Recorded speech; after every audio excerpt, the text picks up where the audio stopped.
Well, it's clear that the Ukrainians are going up the escalation ladder here. They're doing more and more to strike at the Russian homeland. And it's quite clear that in the early years of the war, they relied mainly on missiles, and they had a limited number of missiles, and the Europeans and the Americans tended to put significant limits on their use of those Western missiles against Mother Russia. But what's happened now is that the Ukrainians have turned to drones, and they've developed a significant drone force that has the ability to strike into Russia. I think at this point in time, the amount of damage that those drones can do is not that great. And it's certainly not going to affect the outcome of the war in any meaningful way. That's not going to happen. But I think the great danger moving forward here is that the Ukrainians, working with the Europeans, who remain determined to defeat Russia, will increase the number of strikes and the kind of strikes on Russia. I would imagine that the number of drone attacks will go up over time. And at some point, the Ukrainians, with help from the Europeans, will add missiles to the mix. And it'll be missile and drone attacks on Russia. And then the question you have to ask yourself is, what will the Russians do? And you've had Sergei Karaganov on your show. And Sergei Karaganov has said very clearly that he thinks that what should be done is that that Russia should strike at European targets to send a very clear signal to the Europeans that this is just unacceptable and this has to stop. And his view is that you start with conventional weapons, and if that doesn't work, you turn to nuclear weapons. Now, he points out, and I think this is very important, that when he first started broaching this idea of his in the early days of the war, he was in a distinct minority. Very few people agreed with him. But he argues now, and I take him at his word because he is an honest person, that the overwhelming majority of people that he talks to agree with him. The Russians, in a sense, are fed up, and they're tired of the war in general. And the idea that Ukraine is now escalating by hitting the homeland, the Russian homeland, more and more is just unacceptable. So something has to be done. So I think there's no question, Glenn, that if the war goes on and if Ukraine, working with the Europeans, continues to up the ante in terms of striking at Russia, striking at cities like Moscow, the Russians will retaliate along the lines that Karaganov is talking about. I'm getting the impression that, the retaliation will come now anyways, because it's the pressure was mounting so much already, and this again appears to be more than they can accept to absorb. But you can also make that there will be, before that, possibly another step on the escalation ladder, that is to do more brutal attacks on Ukraine, and if that doesn't deter the Europeans, go with conventional weapons against a country like Germany or Estonia. But we also see other pathways to escalation, though. That is, there's talk yet again about how Ukraine could fairly easily, in their words, liberate Moldova from the government in Transnistria, which is this breakaway region. However, it happens to have thousands of Russian troops, so this would be, again, a huge escalation, and one can assume this will be green-lighted by NATO. So did you see any other pathways here? Because it looks like we're getting very close to a disaster. Well, when I think about the situation between Russia on one side and Ukraine and the Europeans on the other, it's not altogether unlike the war in Iran, the war between Iran on one side and the United States and the Israelis on the other side. Both sides in both conflicts are unwilling to make any meaningful concessions, and they just want to continue the fight. And you get to the point where some of the participants become desperate, and they'll do whatever they think they can get away with to win the war.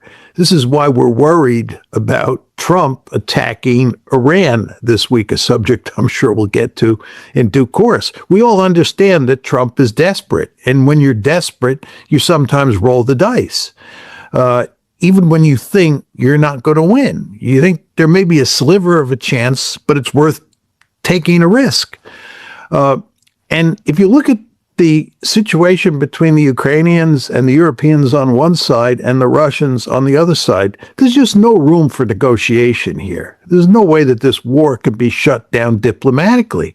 So both sides are going to continue to fight. And the Russians are reaching a point where they're saying to themselves that this has to stop. And the idea that we're going to allow the Ukrainians and the Europeans to take us up the escalation ladder and launch massive attacks against Moscow with drones and missiles is just unacceptable. And we have to stop it. And if that means we have to pursue a really risky strategy, so be it. So I think you see that logic at play very clearly with regard to the Russian-Ukrainian war. And of course, the same logic applies on the Ukraine/European side of the equation. The Ukrainians are desperate to rescue the situation. They're desperate to keep the Europeans involved in the fight, and therefore they want to convince the Europeans that they can do things to the Russians that will turn the tide one way or another. So the Ukrainians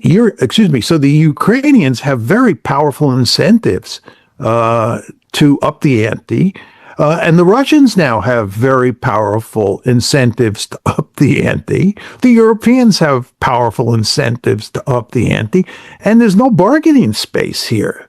So this just tells you we're going to go up the escalation ladder, and as you and I both know, this is not going to have a happy ending. And if we go back to Iran, which I don't want to get into at any detail at this point in time, you can tell a similar story.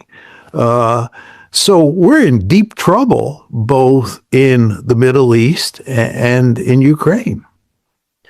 Well, like I said, another commonality, though, between the Iran war and the Ukraine war is the absence of diplomacy, I think. Well, if you look in Europe, they're still discussing whether or not they should talk to Russia. If they should talk to Russia, who should represent the Europeans?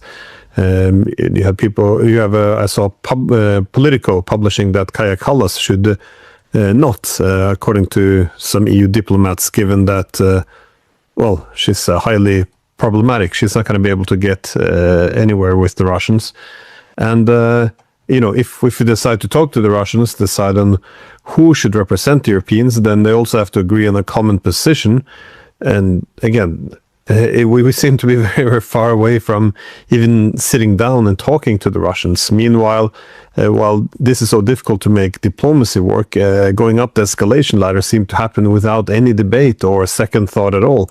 It's quite hard to believe this is actually real, but how do you make sense of this, though, the breakdown in diplomacy overall? Because it's a common theme we've seen around the world. That is, it's not work. We're not able to negotiate anything with the Chinese. At least that's how I saw it. With the Russians, the Iranians, is it simply too many changes happening at once, or how do you make sense of the consistent failure of diplomacy?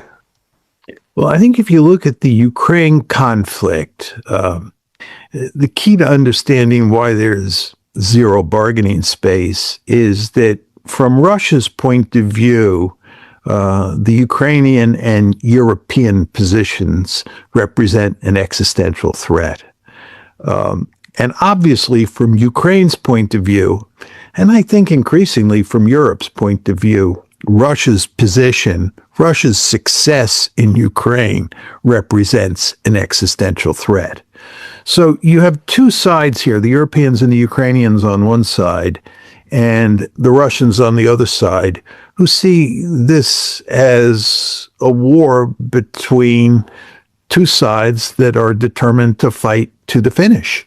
And there's no room for bargaining here with an existential threat.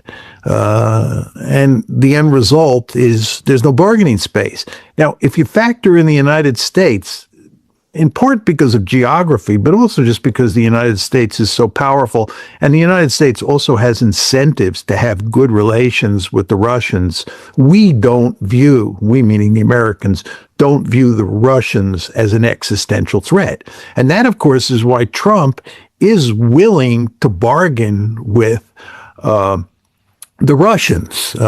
He's not adept at diplomacy. Don't misunderstand me. He's, ham-fisted in the extreme when it comes to doing diplomacy. But nevertheless, he's made it clear that he's willing to cut a deal with Putin. But the problem is Trump can't get to first base because the Europeans and the Ukrainians don't want to negotiate a deal along the lines that Trump is proposing with Russia.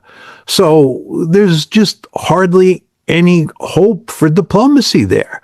And of course, I think Trump in some ways has washed his hands of the Russia-Ukraine war because he understands that he can't get a deal, that this one has to be settled on the battlefield. So I think that's why you don't have any diplomatic space here. Well, I guess the $1 million question, though, is would the U.S. enter a war with Russia? Because let's say the Russians launch a conventional strike on Estonia for allowing Ukraine to send its drones through its territory that is attacking the Baltic coast of Russia.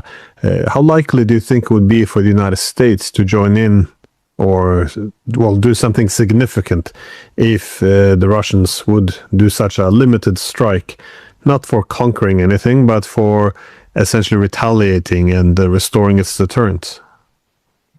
That's very hard to say. I mean, if we go back to what Karaganov is talking about, he is talking about attacking NATO countries. Of course, at first, it's with conventional weapons.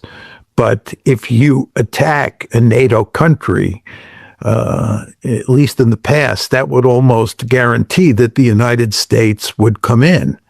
It's not clear what Trump would do at this point in time, given all the trouble that we face in the Middle East. And here we're talking, of course, about the Iran war, but also if you get into a tit for tat with the Russians, and again, this is what Karaganov is proposing, tit for tat. Karaganov understands that, once you start attacking into Western Europe or Eastern Europe, that it's likely that you'll go up the escalation ladder, at least somewhat. So the question is, what does the United States think it can gain by playing tit for tat? And the answer is probably not much. And of course, this is why Karaganov is pushing this idea and why so many people buy into it. So it's not clear the Americans will respond, especially if the attack into Eastern Europe or Western Europe is limited. But who can say for sure? But you know what's happening here, Glenn?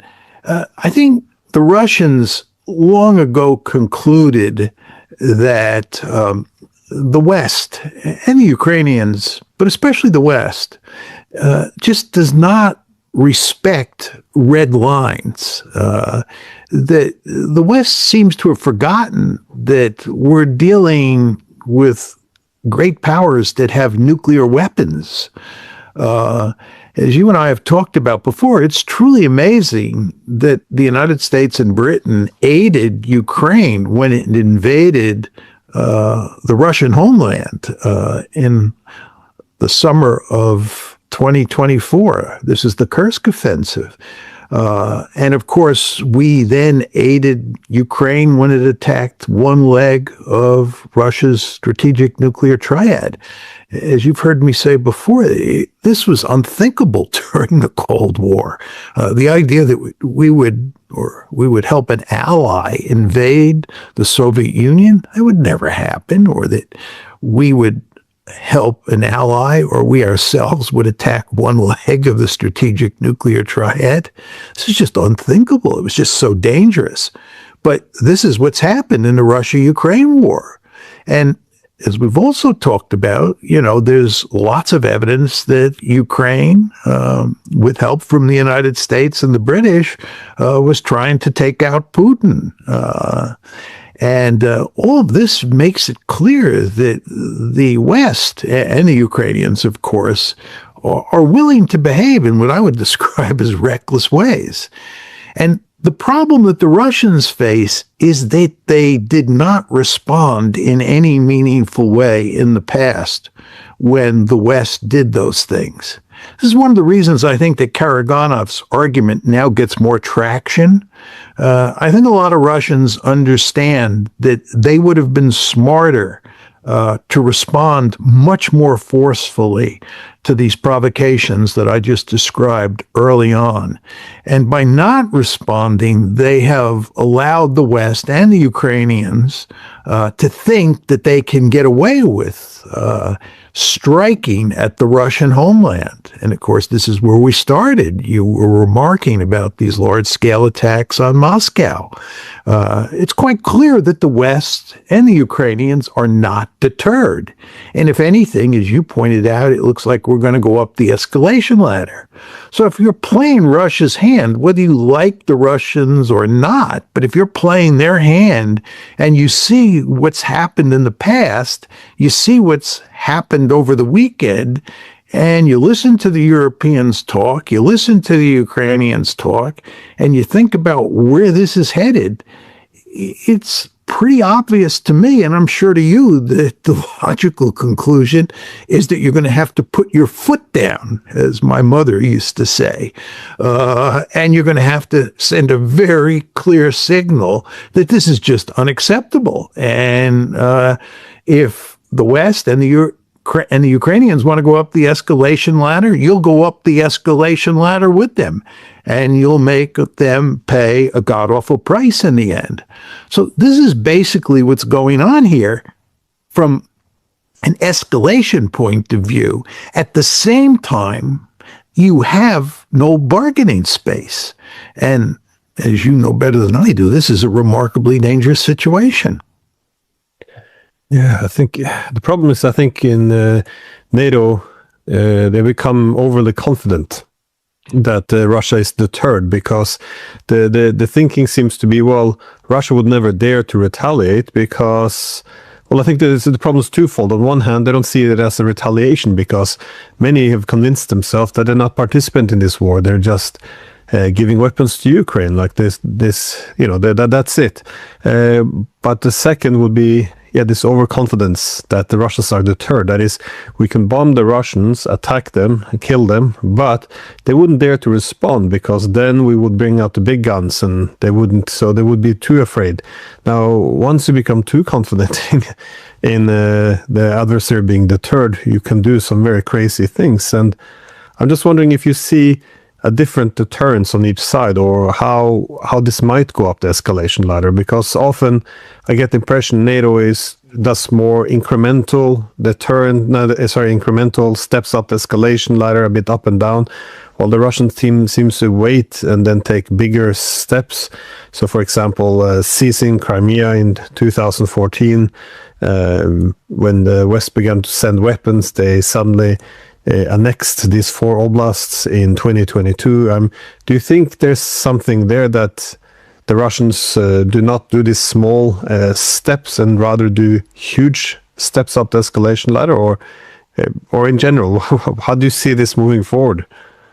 Well, what Karaganov is talking about is a huge step. I mean, even if you launched 3 missiles into Romania and 3 missiles into Poland, and you killed hardly anyone, and here we're talking about conventional missiles, that would be a huge step because it would be a Russian strike on 2 members of NATO. So the Russians don't have to do much to really ratchet things up. And I think that invariably that's what they're talking about. Now, let me just come at this from a slightly different angle. I did not think we would be at this point because I thought that the Russians would win on the battlefield. and the war would be pretty much settled by now on the battlefield. In my opinion, there's no question that the Russians are winning the war. And even if the war was stopped right now, the Russians have won. They have conquered roughly 20% of eastern Ukraine, and the Ukrainians are not going to recover that territory. And furthermore, if you look at what's happening on the battlefield, the Ukrainians are losing. The Russians are moving forward. But they're doing so at an incremental pace. And it's because of drones. I mean, drones, which were not manifestly apparent at the beginning of the war, are now manifestly apparent on the battlefield. And it makes it very difficult for the Russians to capture territory quickly and to, in effect, finish off the Ukrainians. I don't think the Ukrainians have enough troops to cover the front lines. Absent drones. If there were no drones, the front lines would be porous enough that the Russians could rather easily pour through. But given that we have lots of drones in the sky, the Ukrainians with small numbers of troops can hold the front lines and make it very difficult for the Russians to make progress. So I think there's no questions the Russians have won the war. And the only interesting question at this point is how much territory, additional territory, they'll end up taking. But the fact is, it's taking time. The Russians cannot count on winning a quick and decisive victory at this moment. And the end result is that there is pressure on the Russians to do something with regard to the ongoing air war that we started talking about. So I think given the slow progress the Russians are making on the battlefield, and given the fact that there is no bargaining space, and given the fact that the Europeans and the Ukrainians seem determined to increase the number and quality of the attacks on the Russian homeland, I think it's inevitable that you're going to get serious escalation. And as I said, it doesn't take a major step by the Russians in terms of number of missiles launched into NATO territory to represent a gigantic leap forward.